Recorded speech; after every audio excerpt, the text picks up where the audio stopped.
You've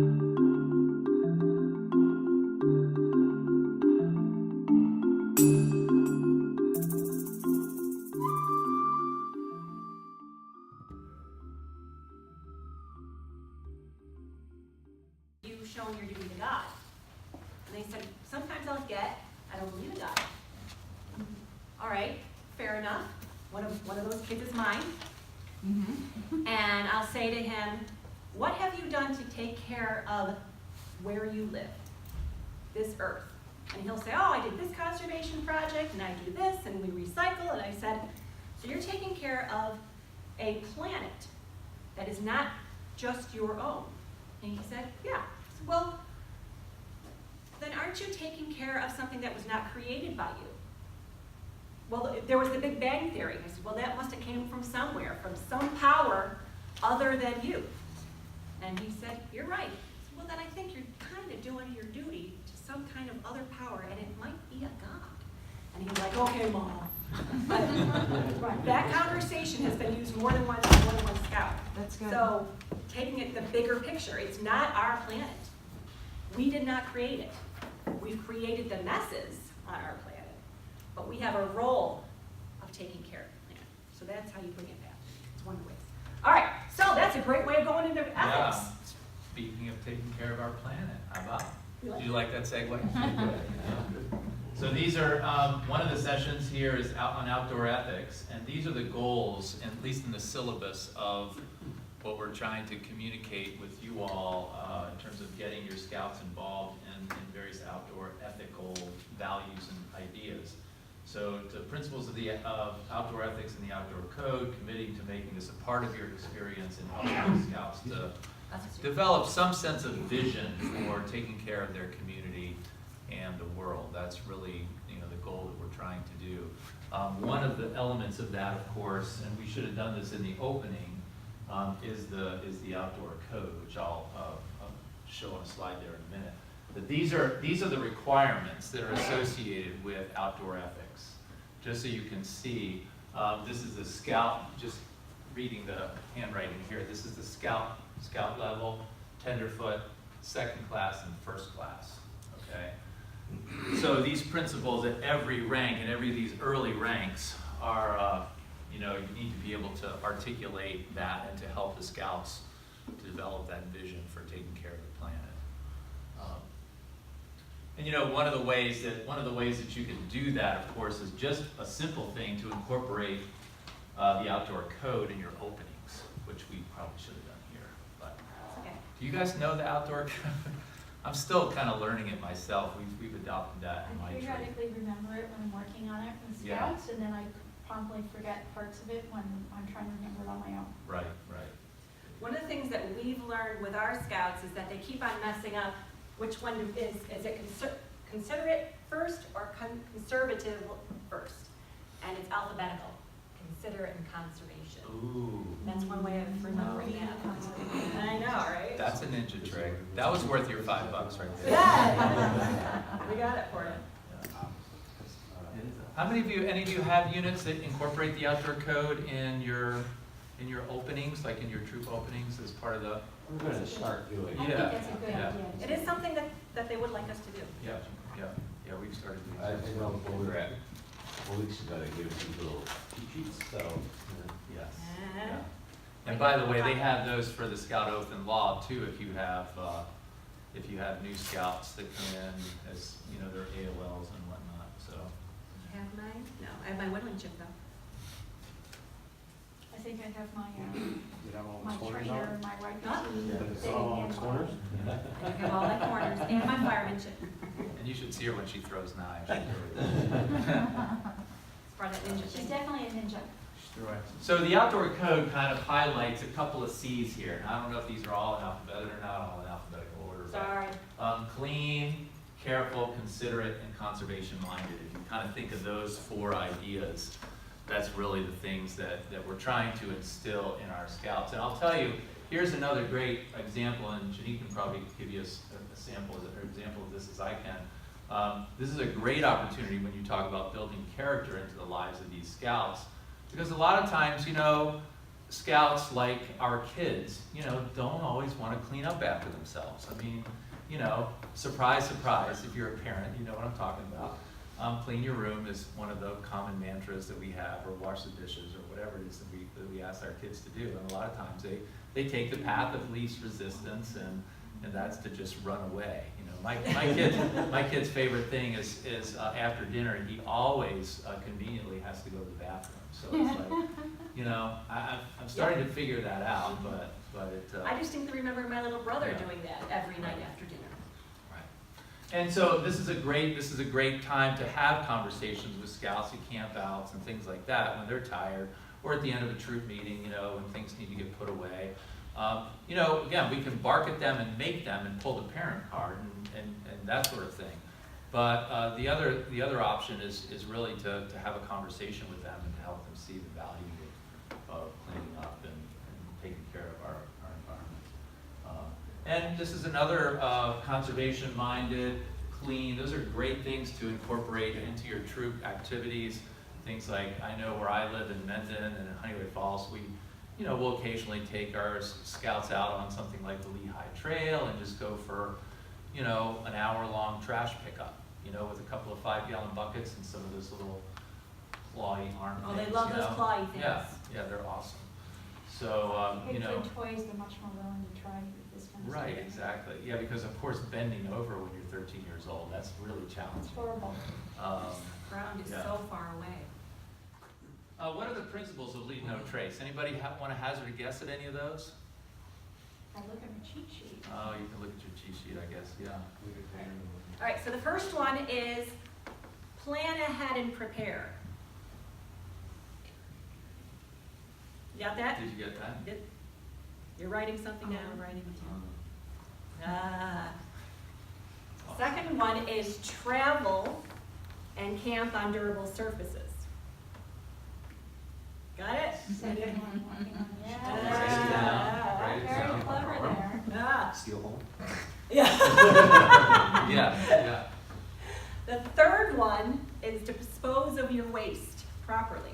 It's a W, and it's the number 3. Dispose of your waste. It's really clever. Isn't it clever? We should charge them an extra $5 for this. This is worth it. The fourth one is leave what you find. Take only pictures. Unless you're the governor. Unless you're the Yeah. Eagle feathers. Yeah. Yeah, the eagle, yes, right? Oh my God. All right, so it's 4, and you're making a picture. Nice. Yeah. I had no idea she had this up her sleeve. I She do. has talents. It's Yeah. part of that ninja thing. Yeah. 5 is be careful of fires. Minimize, yeah. I like that. Is that it, or is there another one? There's 6, Wow, there's another one. respect Antlers. the wildlife. Should we ask them to do this with you now? Oh, but there's 7. Oh, there's another one still. I should know I made this slide, but. It's be considerate of other visitors. So these are the 2 people that you're saying hi to, but you're only waving to them. Instead of saying, hey! It's hey. Easy peasy.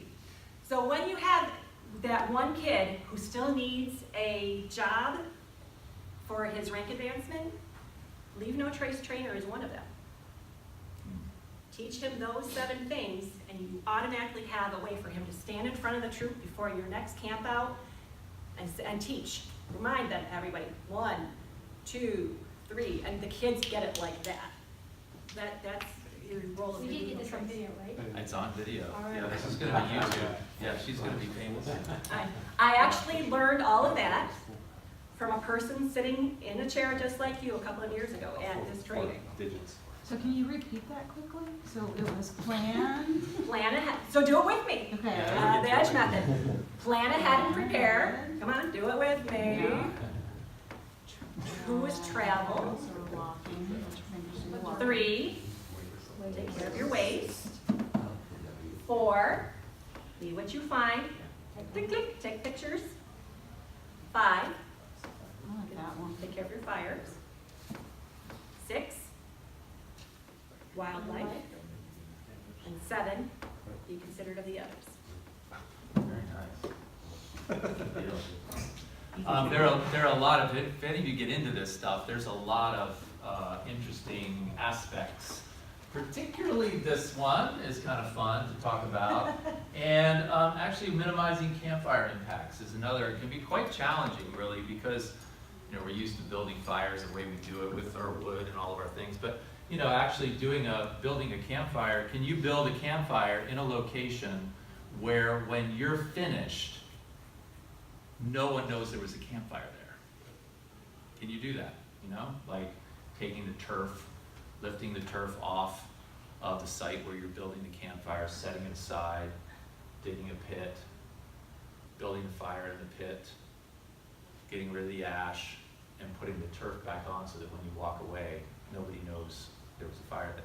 There's some really challenging things to do. Or what about using candles?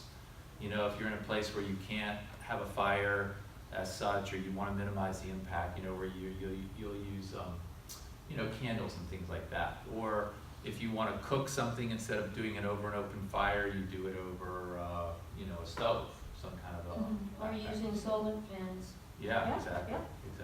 So all kinds of challenging things. If you have a regular campsite that you can use, you can have a fire bowl of some sort, or a fire Waste ring. fire.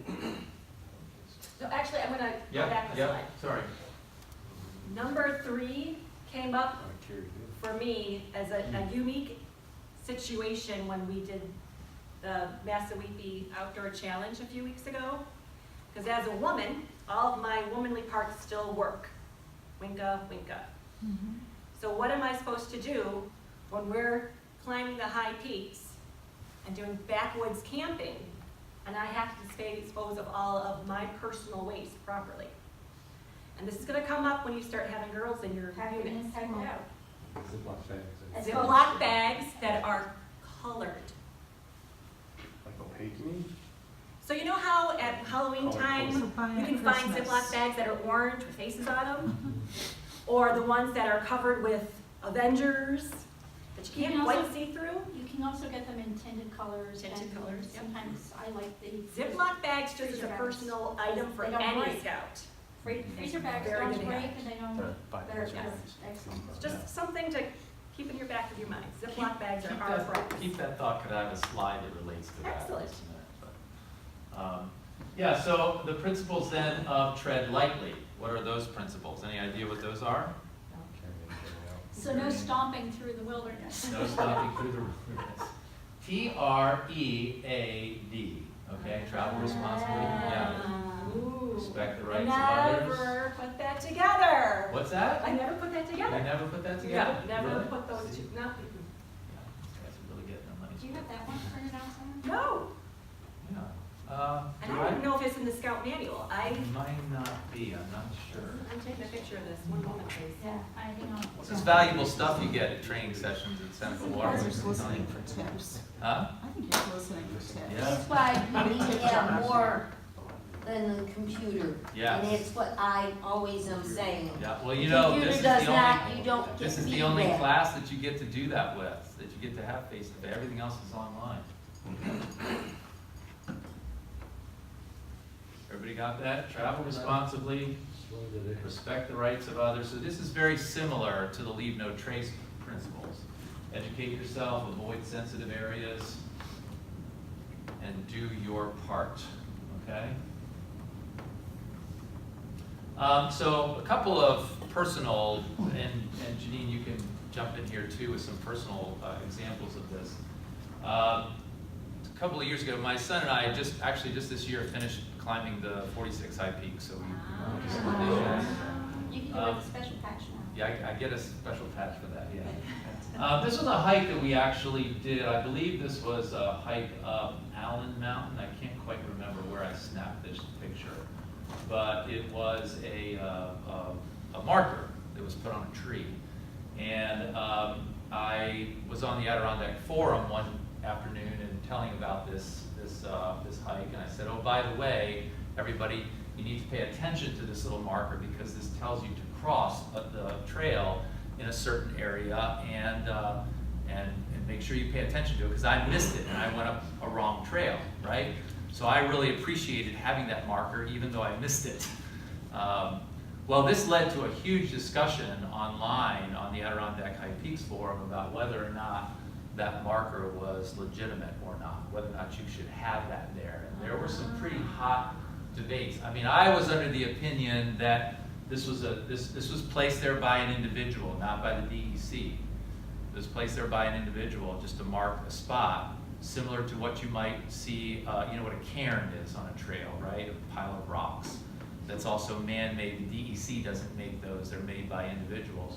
So for me, I thought that was actually a nice, helpful thing that actually kept me on the correct path where I needed to go.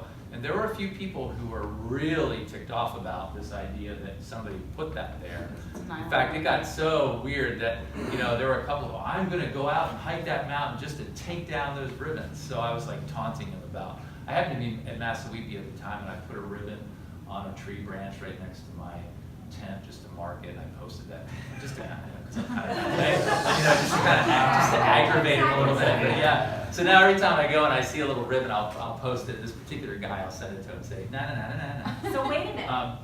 I would almost challenge that too, though. Is it a trail marker, or is it a prayer cloth in the Native American religion? Okay. Because when we went out west, and we did Devil's Tower, and there were prayer cloths all around the tower, because that's a sacred spot to them. Yeah.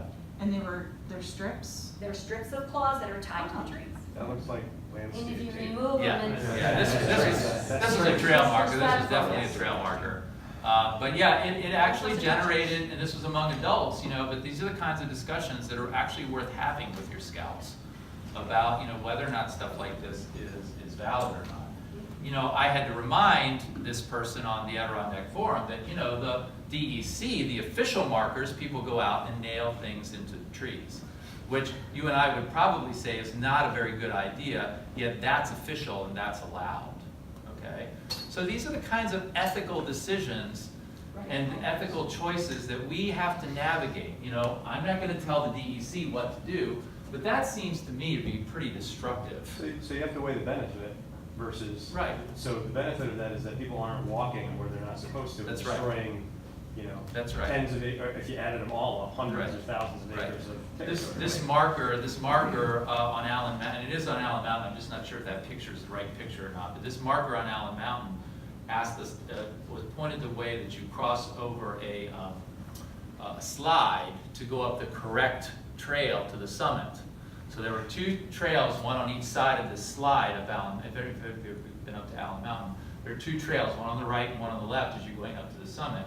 And about halfway up is this little marker that tells you, you know, it doesn't tell you, but the idea is here's where you cross, and there's actually a cairn, you cross over. You go, well, I didn't do that, I missed it. I went up the wrong trail. And so here again, I'm going up a trail that's not an official trail. I'm messing, so I'm weighing what are the ethics of this. Is it better to have the stupid little ribbon that keeps me on the correct trail, or, you know, and I would get things like, oh, you should know how to navigate this, and it's all kinds of stuff. I mean, it was really an interesting discussion. So there are lots of, some people take the tread lightly and the leave no trace as a small R religion, and you have to watch for that sort of thing. But it does bring up great opportunities for these sorts of discussions. I mentioned cairns. We're on Skylight, I think that's Marcy. Yep. And this is a cairn. If you're not familiar with it, well, that's man-made. Yeah, Right? I don't think the deer came along and put them in. Yeah, and so, I mean, it's man-made, it's not DEC. That's not DEC marker. Cairns are all over the Adirondacks, and they're perfectly legitimate, and nobody barks at those. But boy, that ribbon, they did not like that ribbon at all. It's not a natural material. And it can constrict the growth of that tree, right? Yeah, well, yeah. So there's reasons why I can see people Although getting that upset by it. particular material, I think, would break under the Probably. force of the tree, but yeah. Yeah. More often than not, this is the kind of stuff, garbage that you'll find out on the trail, you know, and not only just garbage, but toilet paper, you know, the Adirondack official flower, toilet paper. And so the DEC has put in, I love these. These are great. If you've never run across those on a trail, they're awesome. These are open privies. Well, they're not privies because they're quite not They're not privy. very privy. Um, There's no you know, privy but- available. Yeah. An episode of Jackass? Hope that was photoshopped. What's that? An episode of Jackass? No, that's actually a guy, that's a trail steward, a trail guy that they were actually putting that box in. Cleaning it up. Oh, gosh. Oh, So okay. it really is, Yeah. it wasn't Photoshop. That was not Photoshop, that's actually real. Before the first use. But these are designed to help with the, you know, how do you deal with human waste and stuff. And there is this, which was what I was gonna suggest for That's Janine. hysterical. Yeah, so that's a legitimate book with 300,000 copies. Maybe not something you want to pass out to your scouts, you know, but There's a lot of white but just to share Janine's comment about doing that, I actually had to do that with a couple of our scouts one time. We were at Massawepie, and we were on an outpost, and somebody had to do that. And so, you know, I had to obviously dress and everything, but I mean, I had to kind of show them how you go about doing this, you know. Or shovel. Yeah, right. And you'll see that in one of our packing things. Girls tend to be a lot more uncomfortable with this idea Yeah. for a variety of reasons. And I could see a very useful thing, particularly for the girls' troop, is like, you know, girls' only session dealing with Sure. those Yeah. issues. How do you go to the bathroom in the How do you woods? go to the Yeah. bathroom in the woods? How does this work? How do you work the, you know, the management of Ziploc bags is important. Yeah. You know, and I carry colored ones, and I have a large clear one that I carry to take out trash as I go. Right. That way I can still zip it and it doesn't get out into things. Yeah. So, Yeah. Does that get into how to, you know, make sure your pants don't get wet? yes, that's why I'm like, There are techniques. there are techniques, there's actually a whole. No pee woman- down your sock. There's There are a techniques. There's a whole woman's, Better. you can wear skirts, which is what I do. But Still gotta Keep pee it down off your the socks. ankles. you gotta keep careful the ankles. It's a That's real- fun, but those are the kinds of fun discussions that you can have with your kids, you know, with regard to how you. They'll always remember that Yeah, discussion. they will remember that. Are there BSA campsites where, I'm asking because my son is under the perception that Philmont, you've got to poop in the tube. I don't, never been to Philmont, so I don't know.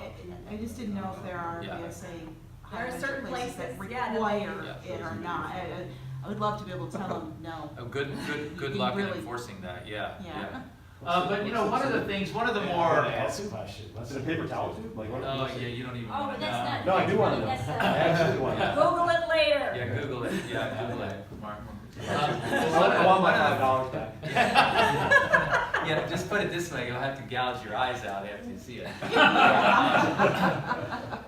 You know, this is the sort of stuff, though, that you do run across when you're out with scouts in the woods. And if, you know, something just as simple as when you're out on a hike, and this could be in Mendon Ponds Park or the Adirondacks, wherever you are, just kind of getting people, modeling it yourself, but also suggesting for the scouts, you know, to pick up trash, because you will always find trash wherever you are. Sometimes it's intentional, sometimes it's not intentional. I've hiked in the Adirondacks where stuff will, you know, a candy wrapper will fall out of my pack, and whoever's behind me will pick it up and say, oh, here's your candy wrapper, you know, something like that. So some of this is unintentional, you're not intentionally littering, but it does happen, and just helping them to get in the habit of picking up trash. This is another an image from, this was my son and I were out hiking. We were doing Donaldson, Emmons, and Seward. We were out for a couple nights doing a backpack trip. And we hiked into this site at night. It was a great site, it was flat, it was perfect to pitch a tent, and we were gonna do the peaks the next day. We woke up in the morning, and that's what we found. And I don't know if you can see that, but there's a slash through that. No camping. Were you too high? No, we weren't too high, we were probably too close to the water, actually. There's only so many Um, designated spots. Yeah, it was, there are some spots where you're like, why no camping? Well, it's no camping there because a lot of people have camped there, and they wanna try to bring the place back to, you know, natural, so they'll say no camping there. But this is one, this is an awesome spot, but it was 11 o'clock at night, we're exhausted, we're looking for a place to camp. Yeah, how do you see that from there? And we just never saw it, and then in the morning, it's like, whoops, you know. Pack up fast. Yeah, thankfully, yeah, what we did was we packed things up and we stowed it next, because we were only doing one night overnight. and then we hightail it out of there. Because a DEC person could come across there and they could find you. They generally won't, but they could, and that would be a kind of a bummer to have happen. Okay, so again, goals and principles here, help your scouts to develop a vision for the outdoor ethics in their community, and when at all possible, try to build that outdoor code into your troop activities and whatnot. You had a situation where we were, you had an example of a trash pickup thing in your unit. Yeah, I have a notoriously messy scout. Who has a notoriously messy scout in your troop that he doesn't know it's his trash? Oh no, that's not my stuff. Yeah. You got somebody like that. Thanks for taking the time to watch these video recordings of the Introduction to Outdoor Leadership Skills, the Part A course. We hope that you're finding the information here helpful. If your council or district will allow you to use these videos for credit toward your IOLS training, that is, the Part A section of this course, we'd like to ask that you do something as a form of assessment when you're finished, kind of a way to let people know that you watch these recordings. Now, you'll need to contact your district training chair if you're planning to get credit for this part of the IOLS course. And if you need help identifying your training chair and their contact information, just reach out to your local council and they should be able to put you in touch with the appropriate person. When you contact them, please let them know that you watch these videos and let them know a couple of takeaways that you gained through participating in this online course.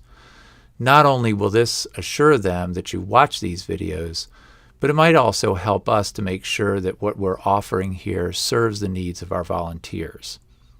Thanks so much for taking the time to watch these recordings and for volunteering to serve our youth in the Scouting program. Trust me. And it's constant. And so one day on Facebook, I said, what am I going to do with this kid? I can't make an example of him, in theory.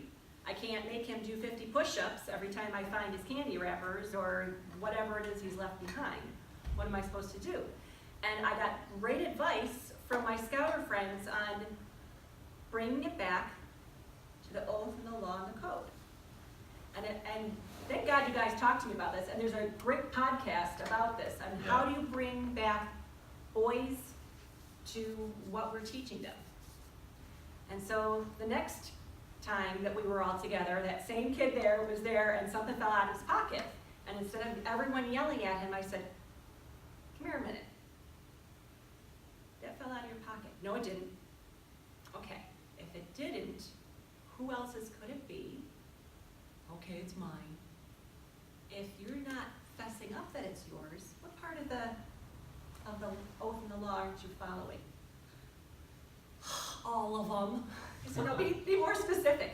And he was able to rattle off exactly which part of the oath and the law and the outdoor code that he really wasn't following. And it really did help drive it home for that scout, because constantly struggling with him, with especially the messy part of things. And it stuck with him, and it still has. And I don't have as many problems with him being the messy one, and the one saying, oh no, that's not mine. Those are the great discussions. I'm telling you folks, don't miss those opportunities for developing character. We also had, she was asking about, we ended up talking a little bit about discipline. You know, you can't discipline a scout. You know, corrective discipline is not your purview. That's the purview of the parents. Only the parents can do. So you can't do timeouts. You can't make them do 60 push-ups. You know, that's not your role to do corrective discipline. If you have to pick up the trash yourself, that's what you're going to have to do. You know, but what you can do is have discussions. You can help scouts to see. You can praise good behavior, the kids that are picking up the trash. There's lots of things that you can do to help you know, instill those character points. But don't miss those opportunities. Your job is not to be the parent. Your job is, or the you know, the military, what's the guy? The disciplinarian, the sergeant. You're not, the drill sergeant. You're not, your job is not to be the drill sergeant and make them do stuff. You're not supposed to make them do stuff. You're supposed to help them figure out how to do it themselves. build character, that's the key thing. The group I was involved with, not scouts, but they had similar codes and things like this, but they definitely had the clean up thing. They had a scout who was challenging, much like this one, and they made him in charge, become the trainer for, and being great like, idea. being Yeah, the that's garbage brilliant. cleanup. Yeah. You know, he was in charge of making sure the room got cleaned up Yeah. after their meetings or whatever. And he suddenly became cognizant of Yeah. this in a whole different way. And they had a guideline, like how he needed to get teams to work together and everything. And it turned him into the guy who was in charge of it. And suddenly he was a whole lot cleaner. Yeah. Yeah, that's great idea. Nothing worse than a reformed smoker. Yeah, right. Right. Well, good. Okay, so we got one more little session. I think that's pretty much it for this. We got one more little session we're gonna do on packing and hiking, which we're gonna pull out a bunch of gear and lay it over here for you guys to take a look at, and then we can be done. So, give you a couple of minutes just to let us get set up for that, and we'll take it from there.